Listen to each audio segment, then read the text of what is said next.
بسم الله الرحمن الرحيم.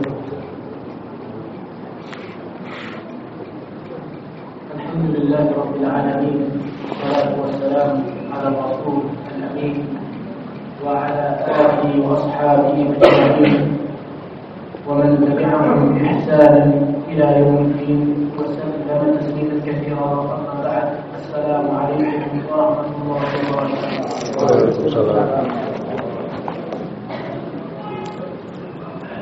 Alhamdulillah, segala puji dan syukur hanya milik Allah Subhanahu wa taala yang telah memberikan kita banyak nikmat, yang dengan nikmat-nikmatnya tersebut yang tentunya dengan rahmat dan taufik dari Allah Subhanahu wa taala banyak amalan ketaatan bisa kita lakukan. Yang besar harapannya agar amalan-amalan yang telah kita lakukan Allah Subhanahu wa taala terima, Allah Subhanahu wa taala jadikan pemberat amalan kebaikan kita di akhirat. Amin.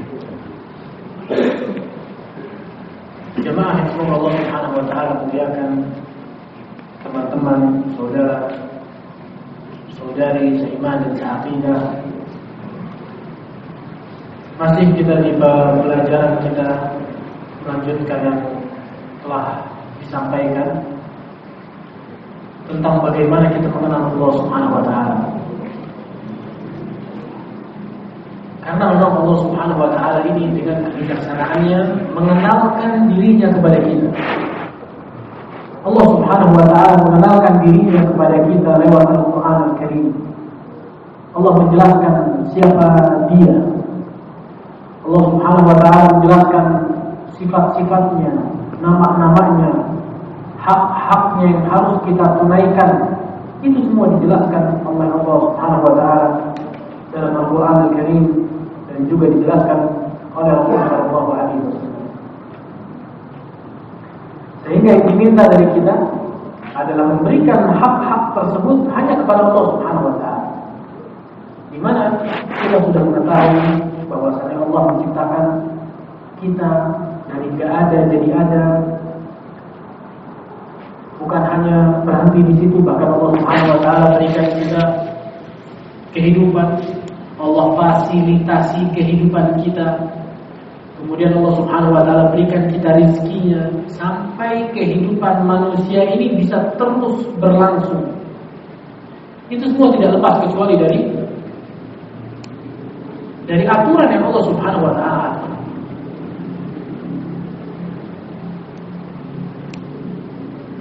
Kemudian Allah Subhanahu wa taala meminta pada kita agar kita tidak menyembah selain Allah Subhanahu wa taala. Karena setelah kita tahu penciptaan ternyata hanya Allah satu-satunya yang menciptakan. Pemberian rezeki ternyata hanya Allah satu-satunya yang memberikan rezeki. Keselamatan hanya Allah yang bisa memberikan keselamatan. Kebaikan, manfaat, madarat hanya Allah Subhanahu wa taala yang mampu memberikannya. Sehingga Dialah Allah Subhanahu wa taala satu-satunya yang patut disembah. Nah, wa ma khalaqatul jinna wal insa illa liya'budun, kata Allah, tidaklah aku ciptakan jin dan manusia kecuali hanya untuk beribadah kepadaku. Dan kita sudah sampaikan, ibadah itu jangan dipahami sujud dan rukuk saja, tapi makna ibadah itu luas. Kemarin kita sampaikan bagaimana Imam Ibnu Katsir rahimahullah ta'ala memaknai ibadah. Beliau mengatakan al-khaliqu li hadhihi al-ashya' huwa al-mustahiq lil-ibadah atau huwa al-mustahiq lil-ibadah. Wa anwa' al-ibadah allati amara Allah fiha mithlu al-islam wal iman wal ihsan. Ibnu Katsir mengatakan sang pencipta untuk alam semesta ini dialah satu-satunya yang berhak diibadahi dan disembah, dan macam-macam ibadah itu ada banyak. Di sini Ibnu Katsir rahimahullah taala memberikan pengertian kepada kita tentang makna ibadah, Tapi beliau menjelaskan makna ibadah dari contoh-contohnya. Di mana beliau mengatakan di antara bentuk ibadah adalah Islam. Islam itu maksudnya rukun-rukunnya ya. Syahadat, sholat, zakat, puasa, haji. Wal iman, dan juga rukun-rukun iman masuk dalam perkara ibadah. Iman pada Allah, iman pada malaikatnya, kitab-kitabnya, rasul-rasulnya, hari akhir, dan qada dan qadar. Wal ihsan. Kemudian beliau juga mengatakan apa? Termasuk bentuk ibadah juga adalah doa. Dan kita sudah sampai sini ya kemarin ya. Sudah sampai doa. Salah satu bentuk ibadah adalah doa. Jadi doa ini ibadah, di mana tidak diperbolehkan kita berdoa meminta kepada selain Allah Subhanahu wa taala. Enggak boleh kita bilang wahai Umar bin Khattab misalnya. Habis dengar kajian tentang Umar bin Khattab, Masya Allah orang yang luar biasa, sahabat yang banyak kemuliaannya. Kemudian kita bilang wahai Umar bin Khattab, tolong sampaikan kepada Allah agar memberikan keturunan misalnya. Dia menjadikan Umar bin Khattab sebagai wasilah pada Allah Subhanahu wa taala. Ini secara tidak langsung dia memahami bahwasannya ada yang maha mendengar selain Allah, yaitu Umar bin Khattab. Belum lagi kita ketahui yang doa bukan cuma kita aja, tapi ternyata banyak orangnya. Banyak yang doa, kemudian yang doa yang banyak tersebut bisa didengar dan bisa diijabah. Kemampuan tersebut hanya dimiliki kuasanya oleh Allah Subhanahu wa taala saja, tidak dimiliki oleh yang lain. Makanya termasuk doa, termasuk ibadah adalah doa. Maka untuk berdoa hendaknya kita meminta dan memohon langsung pada Allah Subhanahu wa taala. Dan Allah Maha mendengar. Allah tahu kondisi kita, Allah tahu seberapa hajat butuhnya kita terhadap apa yang kita minta. Maka minta dari Allah Subhanahu wa taala. Kemudian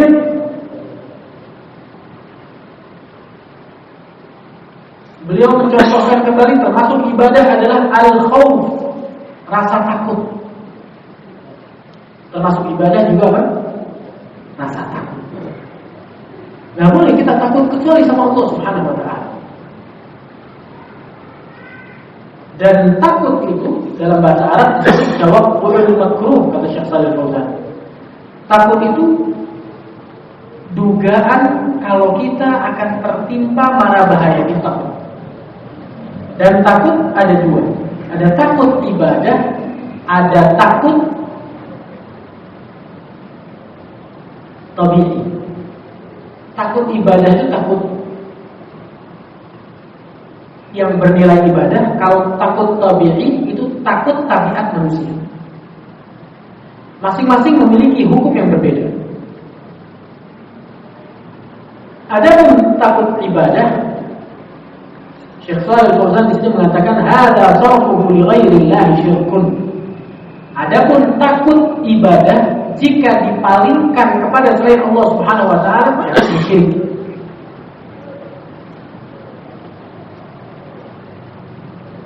Wa dzalika bi an yaqara ghairu Allah bima la yaqdiru alaihi illa Allah.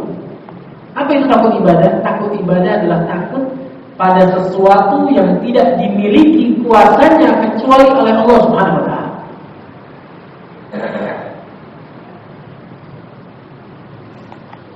Diancam sama orang, oh saya bikin melarat kamu.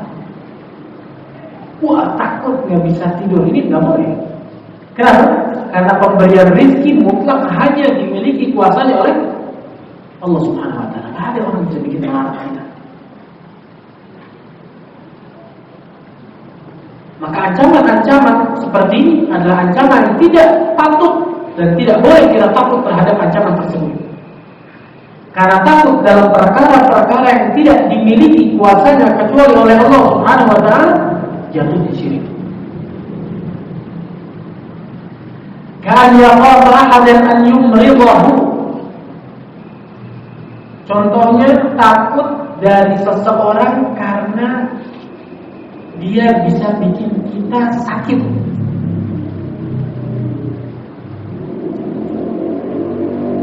Diancam mau dibikin sakit kita.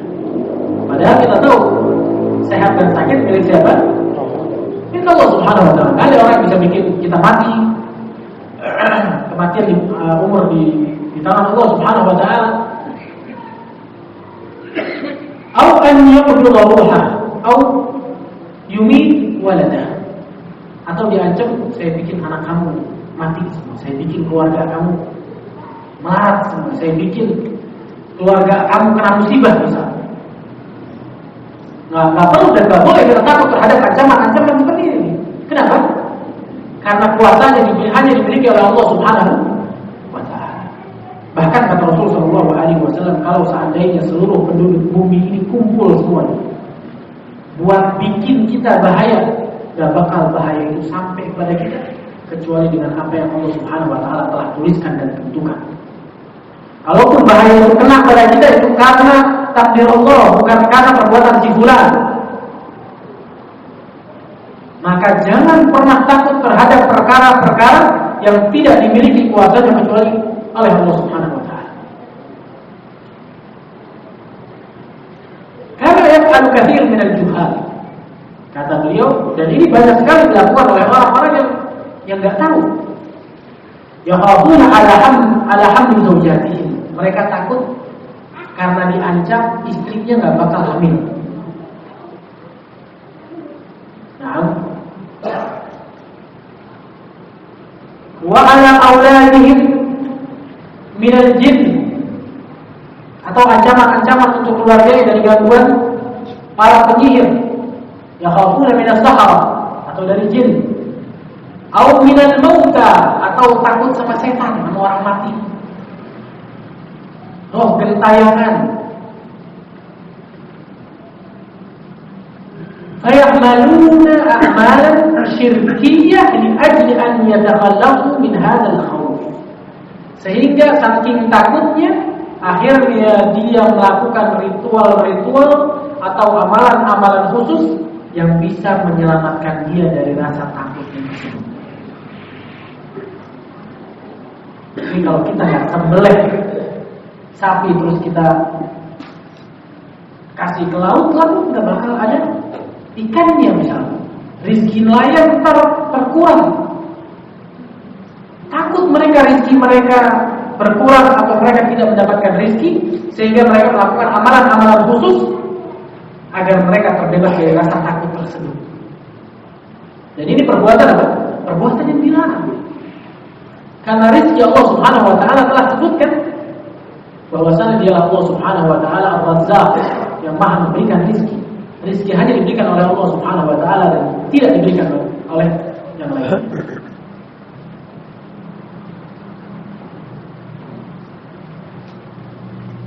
Beliau di sini mengatakan bahada la yaqdiru alaihi Allah al-amrad wal maut wal rizq wa qat'ul ajal.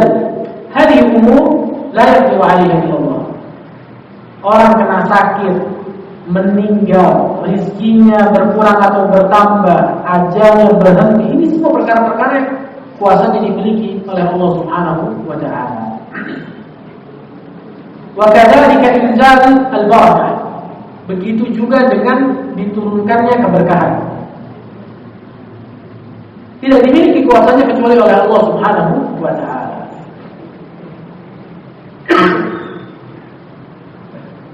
Ditantang atau diancam gak bakal dapat berkah, atau dengan ancaman-ancaman yang semisal, maka tidak boleh kita takut.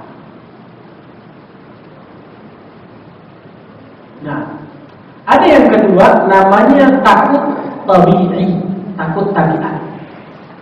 Apa takut tabiat itu?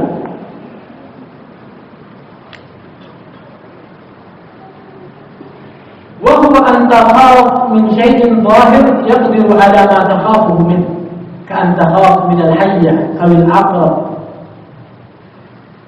Takut terhadap sesuatu yang memang dia memiliki sebab bisa mencelakakan kita.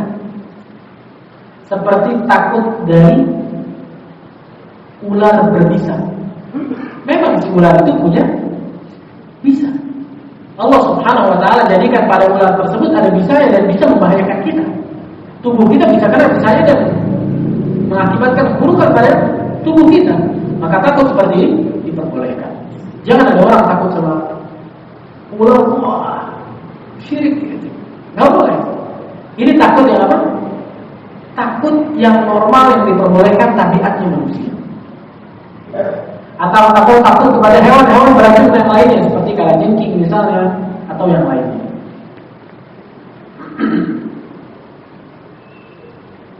Atau terhadap orang yang bawa senjata tajam misalnya.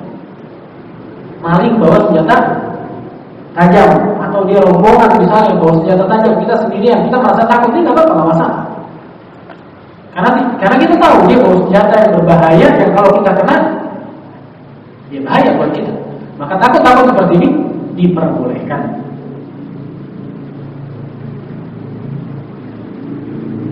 Kenapa? Karena takut itu adalah takut terhadap sebab yang zahir. Dan untuk berhati-hati ada sebab-sebab zahirnya juga. Allah Subhanahu wa taala berfirman di surat Ali Imran ayat 175, "Fala takhafuhum wa khafuni in kuntum mu'minin." Janganlah kalian takut kepada mereka, kata Allah Subhanahu wa taala. Takutlah hanya kepadaku jika kalian benar-benar beriman. Sebelumnya Allah Subhanahu wa taala mengatakan, "Innama dzalikum syaitanu yukhawwifu awliya'a fala takhafuhum wa khafuni in kuntum mu'minin." Itulah kelakuan para setan yang menakut-nakuti kalian atau menakut-nakuti wali-wali Allah Subhanahu wa taala. Janganlah kalian takut kepada mereka, takutlah kepada Allah Subhanahu wa taala jika kalian memang benar-benar beriman kepada Allah Subhanahu wa taala. Dan ini harus kita punya sifat takut ini. Takut sama siapa? Takut sama Allah Subhanahu wa taala. Takut dan khawatir. Takut apa? Takut kita jatuh kepada kesyirikan, takut ada dosa kita yang tidak diampuni sama Allah Subhanahu wa taala. Takut ibadah kita enggak keterima. Sifat takut ini adalah sifat yang perlu dan harus dimiliki oleh setiap orang mukmin. Bahkan ibadah kita tidak akan sempurna kecuali kita memiliki sifat takut ini. Takut dan khawatir. Sehingga timbul apa? Timbul kekhusyuan dan timbul amalan. Beda sama orang nggak ada takutnya. Lebih besar sifat rajanya misalnya, dan akan kita bahas sifat raja. Sifat raja itu sifat berharap sama Allah Subhanahu wa taala. Allah Ghafur Rahim, Allah ampuni dosa, Allah bakal masukin hamba-Nya, Allah sayang sama hamba-Nya. Itu sifat raja. Sifat berharapnya seorang hamba. Kalau sifat takutnya dia nggak ada, sifat rojanya tinggi, berharapnya sama Allah tinggi, bakal masuk surga, bayangannya begitu, maka yang timbul adalah nggak beramal, karena nggak ada rasa takutnya. Ngapain beramal nanti juga masuk surga? Insyaallah Allah saja mau kita. Paham ya? Nah, takut ini penting makanya dalam kehidupan kita, dalam ibadah kita bahkan harus kita punya rasa takut dan khawatir ibadah kita nggak terima. Apakah ada dosa yang kita dari ampuni sama Allah Subhanahu wa taala? Apakah taubat kita tidak serius selama ini sehingga Allah tidak ampuni kita? Maka sifat-sifat takut seperti ini harus ada pada kita. Sehingga yang timbul apa? Amalan. Aduh, takut belum tentu masuk surga. Beramal. Paham ya? Nah, ini salah satu bentuk ibadah yang tidak boleh kita berikan kepada selain Allah Subhanahu wa taala. Dan banyak orang yang bersumpah dengan nama Allah bohong. Tapi kalau bersumpah dengan nama selain Allah, dengan nama nenek moyang misalnya, atau dengan nama kiai fulan, dengan nama habib fulan, dengan nama syekh fulan, dengan nama siapapun, dengan nama wali Allah, takut dia kalau mengingkari sumpah itu. Tapi kalau sumpah dengan nama Allah, 10 kali, 100 kali dalam itu. Tapi begitu bersumpah dengan nama selain Allah Subhanahu wa taala, dengan nama wali yang diagungkan, maka dibilang Pak Malik, hati-hati. Kalau sumpah terus bohong pakai nama ini, celaka kita. Ini takut yang benar atau takut yang diperbolehkan atau tidak diperbolehkan? Tidak boleh. Ini terjadi apa tidak terjadi? Orang dalam dunia dagang, jual beli, misalnya bersumpah, Allah ini demi Allah, barangnya bagus, baru datang. Tapi ketika diminta sumpah dengan nama fulan, siapa tokoh yang diagungkan, khawatir, dia takut. Ini artinya dia tidak takut pada Allah Subhanahu wa taala, atau takutnya dia terhadap selain Allah lebih besar dibandingkan takutnya dia terhadap Allah Subhanahu wa taala. Maka jatuh dalam hal ini terhadap perkara kesyirikan. Yang kedua, ar-raja. Salah satu contoh ibadah yang perlu kita pahami dan kita hanya berikan pada Allah Subhanahu wa taala adalah ibadah raja. Apa itu raja? Raja itu adalah sifat berharap. Sifat berharap. Allah Subhanahu wa taala berfirman di surat Al-Kahfi ayat 110, ayat terakhir di surat Al-Kahfi. Nanti teman-teman bisa lihat terjemahannya. Allah Subhanahu wa taala berfirman, "Faman kana yarju liqa'a rabbih falya'mal 'amalan shalihan wa la yusyrik bi 'ibadati rabbih ahada." Barang siapa yang berharap mendambakan bertemu dengan Rabb-nya di hari kiamat nanti, hendaknya dia beramal amalan yang saleh dan tidak berbuat syirik dalam ibadahnya sama sekali. Jadi kita memang harus berharap sama Allah Subhanahu wa taala. Harus berharap. Ada sebagian orang bilang, kalau ibadah itu jangan berharap. Kalau berharap artinya nggak ikhlas. Jangan berharap surga sama Allah, jangan berharap pahala. Ibadah itu karena cinta. Salah.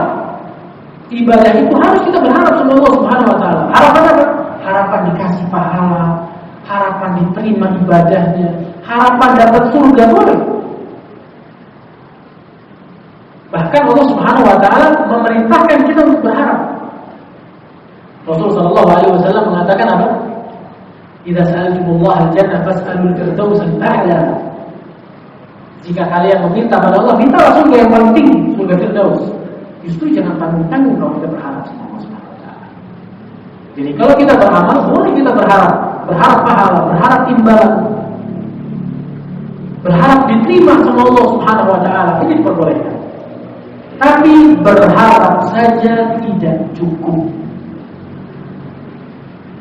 Ya Allah, mudah-mudahan masuk surga ya, semoga anak keturunan semuanya. Mudah-mudahan kasih husnul khatimah sama Allah Subhanahu wa taala. Banyak harapannya. Dan bagus seseorang berharap pada Allah Subhanahu wa taala, tapi enggak ada amalan. Ini keliru. Karena Allah Subhanahu wa taala jadi mengatakan apa? "Faman kana yarju liqa'a rabbih", barang siapa yang berharap berjumpa pada Allah, berjumpa dengan Allah Subhanahu wa taala di hari kiamat dengan kondisi yang diridhoi oleh Allah Subhanahu wa taala, apa yang harus dia lakukan? Al-ya'mal amalan salih. Maka hendaknya dia beramal amalan saleh. Syekh Shalih Fauzan di sini mengatakan, ini artinya raja saja tidak cukup, berharap saja tidak cukup. Dan dua sifat ini harus imbang. Khauf sama raja. Jangan takut kita sama Allah berlebihan sampai akhirnya apa? Sampai akhirnya putus asa dari rahmat Allah Subhanahu wa taala. Ini juga salah. Saking takutnya sama Allah, takut banget masuk neraka ya. Sampai batas dia putus asa dari rahmat Allah. Ya Allah, kayaknya dosa saya saking banyaknya nggak mungkin dimaafin sama Allah. Kayaknya saya masuk neraka. Ini salah satu bentuk rasa takut yang berlebihan sampai batas putus asa dari rahmat Allah Subhanahu wa taala. Ini keliru. Dan ini salah satu jalan syaitan untuk memberi was-was kepada hamba Allah Subhanahu wa taala, biar dia takut berlebihan sama Allah sehingga dia putus asa dari rahmat Allah Subhanahu wa taala. Ini enggak boleh dilakukan. Gimana? Rasa takutnya harus diimbangi dengan rasa berharap. Kita takut dosa kita ini banyak. Ini kita kalau ngomongin dosa ya Allah, apa ya? Mungkin kalau kita minta di sini siapa yang nggak berdosa angkat tangan, nggak ada yang bisa angkat tangan. Saking kita tuh tahu kita berdosa semuanya. Mungkin ada yang dosa kita yang parah banget. Tapi jangan sampai kita sampai ke batas putus asa. Harus diimbangi dengan raja. Tapi rahmat Allah apa? Luas. Tapi ampunan Allah luas, sehingga rasa takut kita tadi terimbangi dengan sifat roja dan berharap. Dosa saya banyak, saya akui itu semuanya, tapi saya nggak putus asa karena aku yakin rahmat Allah luas, ampunan Allah luas. Kalau kita bertobat, Allah akan ampuni kita. Ini mukmin. Makanya para ulama mengatakan apa? Sifat takut dan sifat berharap itu seperti dua sayap pada burung. Yang burung tidak akan bisa terbang dengan salah satu sayapnya saja. Harus dua sifat ini ada. Tapi punya sifat roja berlebihan juga begitu. Allah Ghafurur Rahim, Allah Maha Pengampun, Allah Maha Penyayang. Yakin masuk surga kita. Sehingga rasa takutnya apa? Berkurang. Akhirnya apa? Tidak beramal. Kita insya Allah masuk surga. Akhirnya tidak beramal. Sehingga takut berlebihan dan berharap berlebihan punya hasil yang sama. Apa hasilnya? Sama-sama nggak beramal. Yang takut bilang, udah, saya masuk neraka ini. Mendingan apa? Bejat sekalian. Daripada nyemplung sedikit, mendingan berenang sisa. Akhirnya apa? Akhirnya dia tidak beramal soleh, ngacok sekalian. Karena takutnya besar, Allah nggak mungkin ampuni saya. Akhirnya dia tinggalin amalan soleh. Orang yang berharapnya besar pun demikian. Kita masuk surga insya Allah. Nggak usah tahajud, nggak usah ini, nggak usah puasa, nggak usah sholat, nggak usah ke masjid. Allah melihat hati kita. Hasilnya sama apa? Tidak beramal. Dan ini bisikan syaitan, hati-hati. Dalam ibadah, dalam sholat kita tuh harus imbang sifat ini. Sifat apa dalam sholat? Ya Allah, kepengen sholat kita diterima semua. Tapi ada kekhawatiran. Jadi takut jangan sampai putus asa. Berharap boleh, tapi jangan sampai lupa diri. Jangan sampai lupa diri dan sombong. Dan amalan soleh, kan barang siapa ingin berjumpa dengan Allah ya, hendaknya dia tidak berhenti di berharap saja, tapi dilanjut dengan amalan soleh. Dan amalan soleh itu syaratnya dua. Amalan dikatakan soleh. Yang pertama, harus amalan tersebut ikhlas. Yang kedua, harus sesuai dengan petunjuk dan arahan Rasulullah SAW. Itu baru amal soleh. Jadi amal soleh itu harus ikhlas dan harus sesuai petunjuk dan arahan Rasulullah SAW. Kalau memiliki dua syarat tersebut, disebut amalan soleh. Kalau tidak sesuai dengan syarat tersebut, itu bukan amalan soleh. Walaupun yang melakukannya sampai kecapean. Maksudnya banyak ibadah yang dilakukan ikhlas, khusyuk untuk Allah Subhanahu wa taala, tapi enggak ikhlas, tapi tidak sesuai petunjuk arahan Rasulullah SAW, maka itu tidak diterima dan tidak disebut amal saleh. Itu contoh ibadah yang selanjutnya setelah doa, rasa takut dan berharap. Dan ini banyak kalau kita punya kerja sama orang, sama bos misalnya, kita melakukan kesalahan atau kita dituduh melakukan kesalahan terus dibilang, kamu tuh orang miskin kalau nggak kerja sama saya, tahu nggak? Atau saya bikin melarat kamu, atau ancaman-ancaman cemen kayak yang sering kita dengar. Maka untuk ancaman-ancaman seperti ini tidak patut dan tidak perlu kita takut. Ada siapa? Ada Allah Subhanahu wa taala, dan rezeki kita bukan di dia. Makan kita sehari-hari bukan di kantongnya dia. Rezeki kita ada di Allah Subhanahu wa taala. Nah, bentuk ibadah yang lainnya adalah at-tawakkul, bertawakal.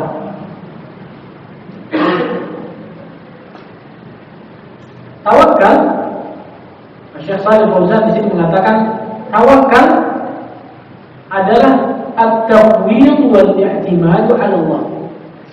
Berserah dan bersandar pada Allah, itu tawakal. Wa dalil tawakkul qauluhu ta'ala wa 'ala Allahi fatawakkalu in kuntum mu'minin. Surat Wa 'ala Allahi fatawakkalu in kuntum mu'minin. Perhatikan ayat. Dan hanya kepada Allah lah hendaknya kalian bertawakal jika kalian beriman. Wa 'ala Allahi fatawakkalu in kuntum mu'minin. Hanya kepada Allah lah hendaknya kalian bertawakal jika kalian beriman. Sebenarnya ayatnya dalam bahasa Arab itu sah-sah saja kalau disebutkan in kuntum mu'minin fatawakkalu 'ala Allah. Jika kalian memang beriman, maka bertawakallah pada Allah. Tapi Allahnya dimajukan ke depan. Wa 'ala Allah, dan kepada Allah lah. Fatawakkalu in kuntum mu'minin. Jika kalian hendaknya kalian bertawakal jika kalian memang beriman. Dikedepankannya lafaz Allah ini ke depan kalimat ini menunjukkan al-hasr. Al-hasr itu dalam bahasa Arab artinya apa? Hanya kepada. Makanya terjemahannya apa? Hanya kepada Allah sajalah hendaknya kalian bertawakal jika kalian beriman. Menyerahkan urusan kita, bersandar pada Allah Subhanahu wa taala. Itu namanya tawakal. Dan ini termasuk ibadah yang agung ya, tawakal itu ibadah yang agung.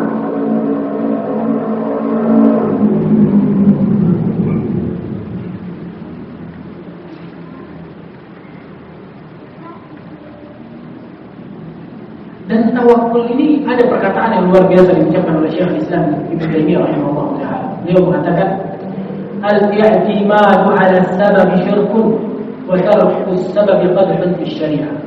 Bersandar hanya kepada sebab itu kesyirikan. Tapi meninggalkan sebab juga kekeliruan dalam agama. Jadi tawakal itu berserah diri dan bersandar pada Allah Subhanahu wa taala sepenuhnya. Tapi dengan tetap melakukan ikhtiar bahasa kita. Paham ya? Ada orang datang ke Rasulullah SAW bilang, ya Rasulullah, aku lepas ontaku begitu saja terus aku bertawakal, atau aku ikat ontaku terus aku bertawakal. Kata Rasulullah SAW, aqilha wa tawakkal Allah. Ikat ontanya, kemudian bertawakal kepada Allah Subhanahu wa taala. Artinya mengikat ontanya juga perlu. Dan pernah kita sampaikan di sini bagaimana Allah Subhanahu wa taala memerintahkan Ibunda Maryam untuk menggoyangkan pohon kurma, bahuzzi ilaiki bijid'in nakhlah tusaqit 'alayki rutban janiyya. Wahai Maryam, goyangkan olehmu pohon kurma, nanti kita jatuhkan kurma. Mungkin teman-teman ada yang pernah umroh, pernah haji, pohon kurma enggak goyang.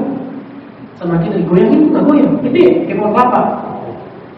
Apalagi sama perempuan hamil lagi.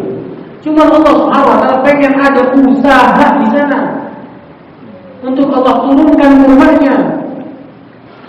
Hidup di dunia ini bukan semau kepala kita, tapi semua Allah Subhanahu wa taala sudah tentukan sistemnya.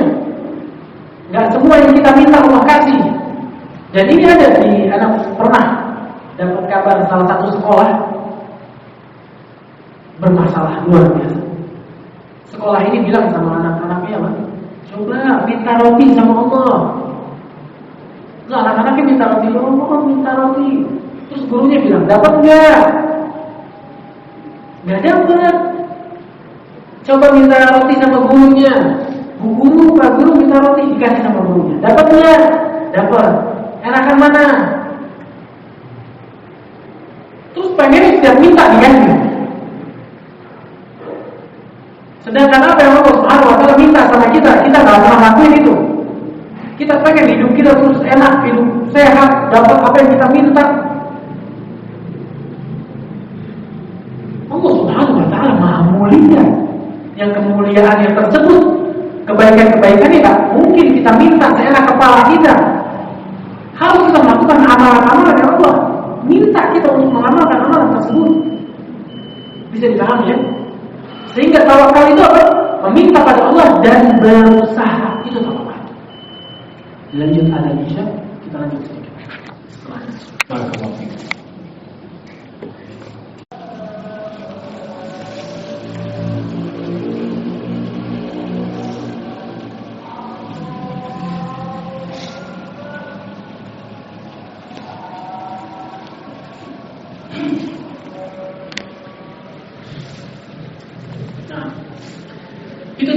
Dan tawakal ini adalah ibadah ya. Tidak boleh kita bertawakal pada selain Allah Subhanahu wa taala atau menyandarkan perkara kita, urusan kita kepada selain Allah Subhanahu wa taala, menyandarkan keselamatan kita pada selain Allah Subhanahu wa taala. Ini kalau saya keluar rumah nggak bawa ini, wah, bisa celaka. Bawa jimat ya, biar kebal, ditaruh di kantong, diikat di tangannya, dikalungkan di lehernya, dipakaikan pakai cincin. Belajar ajian-ajian untuk apa? Untuk mendapatkan keselamatan, kebal. Sehingga dia mentawakalkan keselamatan dia pada siapa? Pada kalungnya, pada ajian-ajiannya. Sehingga dia merasa khawatir kalau pergi dari rumah gak bawa jimat.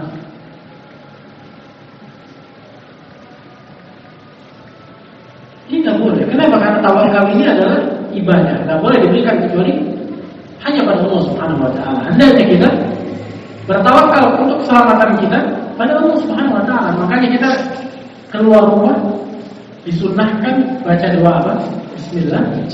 Tawakkaltu 'ala Allah, la haula wa la quwwata illa billah. Kata Rasulullah sallallahu alaihi wasallam, kalau kita baca itu dibilang untuk orang yang membacanya apa? Faqad uqita wa muqita wa mu'in. Engkau dijaga, dicukupi dan dilindungi. Bahkan setan, kalau kita baca itu, setan bakal bilang sama setan yang lain apa? Jangan deketin si Quran. Kita udah gak punya celah lagi buat dia.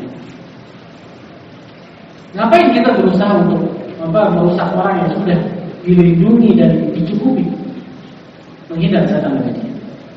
Bagaimana dijelaskan dalam hadis. Artinya apa? Ini yang harus dilakukan oleh setiap orang mukmin. Bertawakal pada Allah Subhanahu wa taala, tapi dengan tetap mendatangkan baca bismillah tawakkaltu 'ala Allah, la haula wa la quwwata illa billah. Naik motor pakai helm. Naik mobil pasang seatbelt. Tetap itu sebagai salah satu bentuk ikhtiar kita. Walaupun kita mentawakalkan hal tersebut pada Allah, tapi sebab-sebab ikhtiarnya tetap harus dilakukan. Kita yakin rezeki di tangan Allah Subhanahu wa taala. Yang harus kita lakukan adalah berusaha. Salah satunya apa? Misalnya, bekerja sama orang atau kita kerja sendiri, buka warung misalnya, dan memperbaiki ikhtiar itu diperbolehkan. Memperbaiki ikhtiar tidak merusak tawakal seseorang pada Allah Subhanahu wa taala. Artinya, anak buka warung, anak yakin bertawakal sama Allah Subhanahu wa taala. Rezeki tangan Allah. Kalau memang rezeki kita pasti Allah kasih. Setelah anak bertawakal, anak berusaha buka warung misalnya. Tapi subhanallah, udah tawakal, udah usaha buka warung, nggak laku. Waduh, sepi warungnya. Akhirnya kita memperbaiki tawakal kita, memperbaiki ikhtiar kita dengan apa? Beli satu dapat satu. Atau, dan ini pernah kita jelaskan di sini. Bagaimana memperbaiki ikhtiar itu tidak mencacati tawakal seseorang pada Allah Subhanahu wa taala. Dibikin akhirnya promo-promo. Nggak boleh tuh temannya terus bilang, ngapain ditulis promo-promo? Rezeki tangan Allah. Kalau udah rezekinya datang, nggak usah pakai promo-promo begitu. Di sini orang tersebut salah. Karena apa? Karena nggak apa-apa kita memperbaiki ikhtiar kita dalam bentuk usaha agar rezeki tersebut diberikan oleh Allah Subhanahu wa taala. Jadi di sini kita paham bahwa tawakal itu berserah pada Allah Subhanahu wa taala dan bukan pada yang lainnya, dengan tetap terus mendatangkan sebabnya. Gitu ya. Meninggalkan sebab salah, bersandar pada sebab juga salah. Makanya nggak boleh kita bilang kita sehat gara-gara olahraga dan minum obat setiap hari. Ya itu salah satu usaha kita. Cuma nggak bisa kita jadikan itu sandaran untuk mendatangkan kesehatan tersebut. Itu usaha kita yang kita lakukan. Adapun hasilnya dari Allah Subhanahu wa taala. Maka yang sempat kita sampaikan juga di sini, perkataan usaha tidak mengkhianati apa? Hasil. Keliru. Kenapa? Karena kita nggak bersandar pada usaha kita. Terkadang ada usaha yang diusahakan tapi nggak berhasil. Ada yang dilakukan usahanya sedikit, hasilnya besar datangnya. Ada usaha yang dilakukan besar, usahanya dapatnya sedikit. Ada kayak gitu. Makanya kalimat usaha tidak mengkhianati hasil ini keliru. Kenapa? Karena kita yakin usaha yang kita lakukan adalah sebagai bentuk sebab, adapun hasilnya hanya diberikan oleh Allah Subhanahu wa Ta'ala. Sekian yang bisa Anda sampaikan. Semoga Allah Subhanahu wa Ta'ala memberikan kita istiqamah untuk terus mempelajari akidah ini, belajar untuk kenal sama Allah Subhanahu wa Ta'ala, sehingga apa yang menjadi hak Allah bisa kita tunaikan. Kalau ada pertanyaan,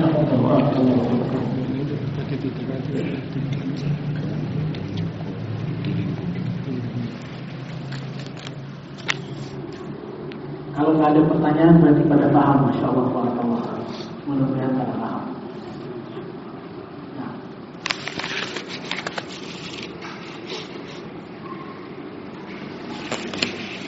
Di sini ada 4 voucher, jadi anak yang kasih pertanyaan. Vouchernya harus keluar, kata dia. Dari apa yang tadi kita sampaikan, kita pada hari ini bahas tentang perkara khauf atau rasa takut.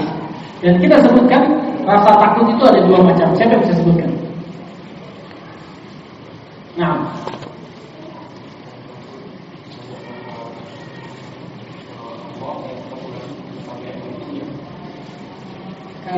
mana yang diperbolehkan, mana yang syirik jatuhnya?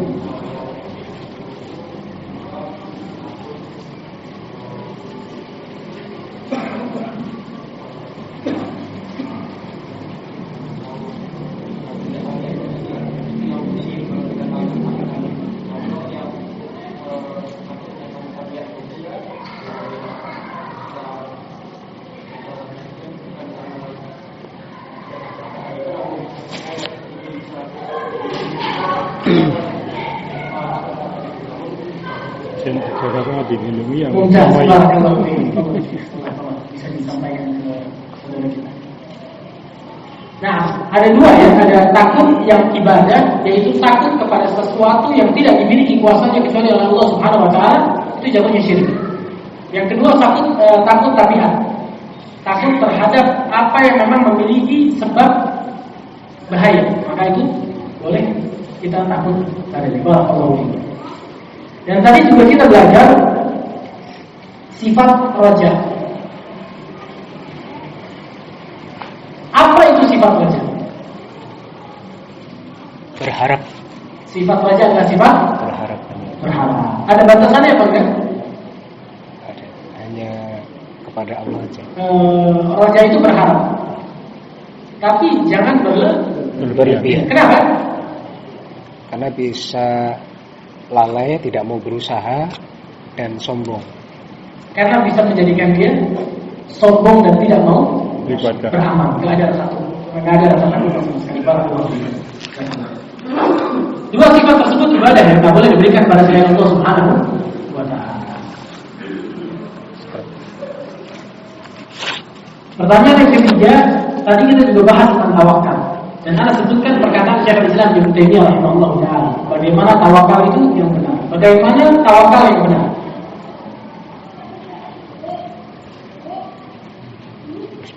Ini pada taruh semua ada katakan. Bagaimana cara tawakal yang benar? Nah, barakallahu fiikum. Berserah diri pada Allah Subhanahu wa Ta'ala, menyandarkan seluruh perkara kepada Allah Subhanahu wa Ta'ala, tapi sambil tetap berikhtiar. Dan jangan cemas. Kalau apa yang sudah Allah Subhanahu wa Ta'ala takut, jangan kita takut, jangan kita cemas. Ada orang suami istri berada di atas kapal. Datang ombak besar. Semua orang di kapal tersebut kebingungan dan takut.